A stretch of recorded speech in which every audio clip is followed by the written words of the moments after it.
Hello दोस्तों, PhD का एक नया नोटिफिकेशन स्टार्ट हो गया है जो कि Malviya national institute of technology Jaipur से है, जिसे एमएनआईटी जयपुर भी कहते हैं। ये काफ़ी अच्छा इंस्टीट्यूट है। और दोस्तों आगे इन्होंने कॉन्टैक्ट की इन्फॉर्मेशन दी है, ईमेल आईडी और टेलीफोन नंबर यहाँ पर दिए हुए हैं, तो आप इनसे कॉन्टैक्ट कर सकते हैं यदि आपको कोई इशू आता है तो।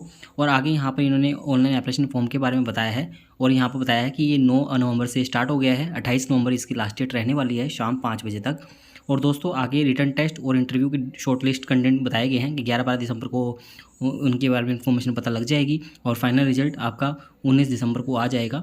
और दोस्तों आगे कुछ नोट के अंदर इन्फॉर्मेशन भी दी गई है कि जिनके पास में UGC net JRF, CSR JRF, DST inspire with scholarship वगैरह है तो वो लोग एग्जम्प्टेड रहेंगे। जिनके पास में कोई फेलोशिप वगैरह रहती है तो वो एग्जम्प्टेड रहेंगे। और यदि आप एक से ज़्यादा फॉर्म भरना चाहते हैं तो आप भर सकते हैं, बट आपको सेपरेट भरने होंगे। और दोस्तों आपके लिए कोई सेपरेट इंटरव्यू लेटर जारी नहीं किया जाएगा, तो आपको ये पूरी इन्फॉर्मेशन देखते रहना है इनकी वेबसाइट पर, या आपके ईमेल आईडी चेक करते हुए रहना है आपको। दोस्तों यहाँ पर एडमिशन कैटेगरी के बारे में बताया गया है, तो एडमिशन कैटेगरी काफ़ी टाइप की है यहाँ पर। तो फुल टाइम के अंदर इन्होंने full time with institute assistantship बताई है, और full time with on scholarship, और फुल टाइम स्पॉन्सर्ड।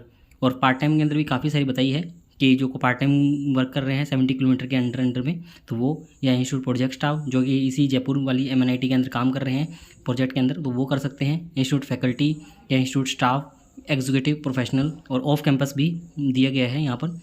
और आगे इंट्रोडक्शन बताया गया है एमएनआईटी के बारे में यहाँ पर, तो आप ये अच्छे से रीड आउट कर सकते हैं। और यहाँ पर एलिजिबिलिटी बताई गई है, ये यहाँ पर इन्होंने पीजी के बारे में बताया है। आगे यहाँ पर इन्होंने विश्वविद्यालय पीएचडी स्कीम के बारे में बताया है, और सिलेक्शन प्रोसेस भी बताया है। जब आप नीचे 4.3 पॉइंट पर जाएंगे तो आपको पूरी इन्फॉर्मेशन देखने को मिल जाएगी।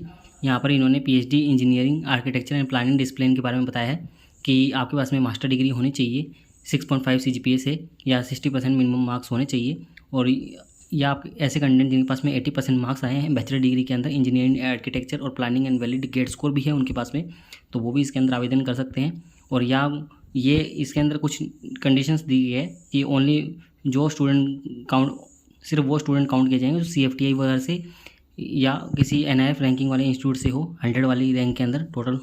और PhD in humanities and social science के बारे में बताया गया है कि 6.5 सीजीपीए होना चाहिए, मिनिमम 60% मार्क्स होने चाहिए। मैनेजमेंट के लिए भी सेम बताया गया है, तो आप देख सकते हैं। और पीएचडी इन साइंस वालों के लिए भी सेम ही बताया गया है, तो आप देख सकते हैं मिनिमम 60% मार्क्स होने चाहिए।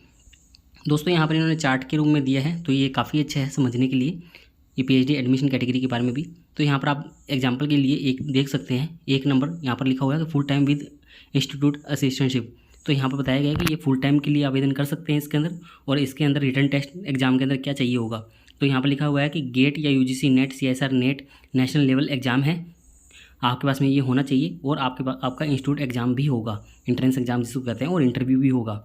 और वर्क एक्सपीरियंस नहीं चाहिए, एनओसी भी नहीं चाहिए, और आपको इंस्टीट्यूट असिस्टेंटशिप मिलेगी इसके अंदर। ऐसे ही इन्होंने बताया कि full time with on scholarship के बारे में बताया कि आप इसके अंदर फुल टाइम के लिए रूप में आवेदन करेंगे, और आपके पास में यूजीसी या सीएसआर जेआरएफ होना चाहिए, नेशनल लेवल का एग्ज़ाम।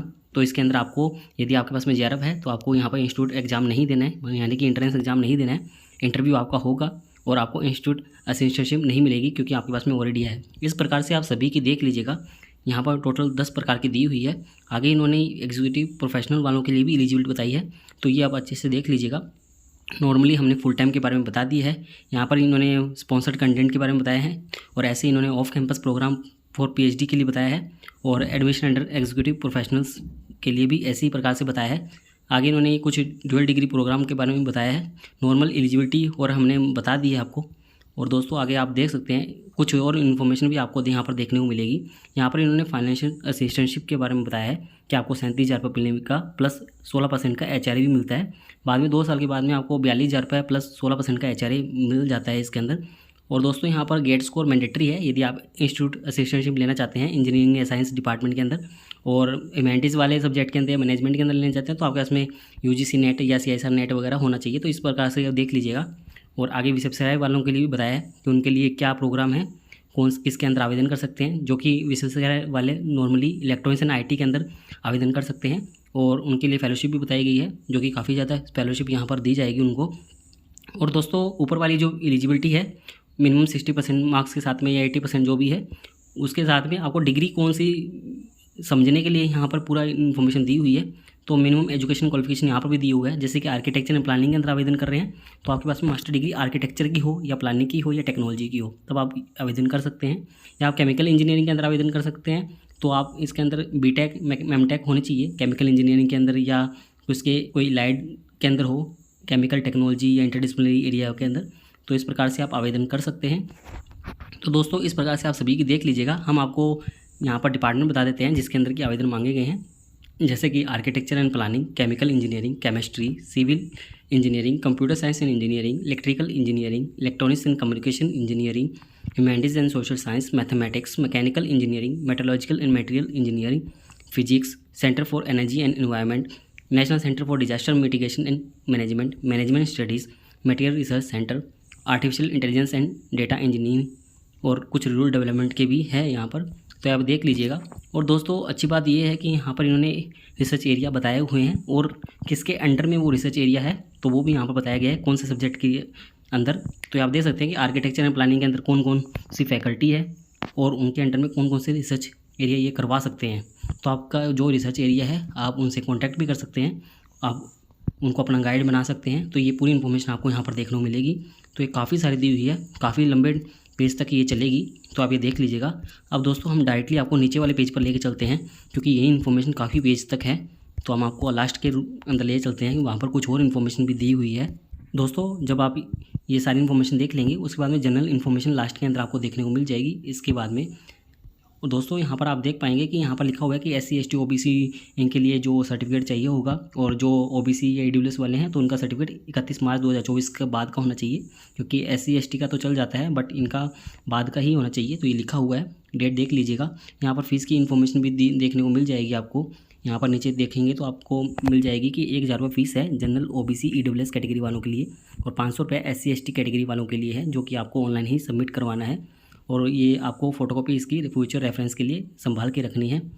और दोस्तों आगे यहाँ पर लिखा हुआ है कुछ और सर्टिफिकेट्स वगैरह, ये आपको क्या क्या चाहिए होगा वो लिखे हुए हैं यहाँ पर। और इंटरव्यू के वक्त तो आपको क्या क्या लेके जाना होगा तो वो भी यहाँ पर लिखा हुआ है कि आपको 10th की 12th की प्रोविजनल मार्कशीट, डिग्री वगैरह, और graduation, post graduation, character certificate वगैरह सभी इन्फॉर्मेशन दी हुई है।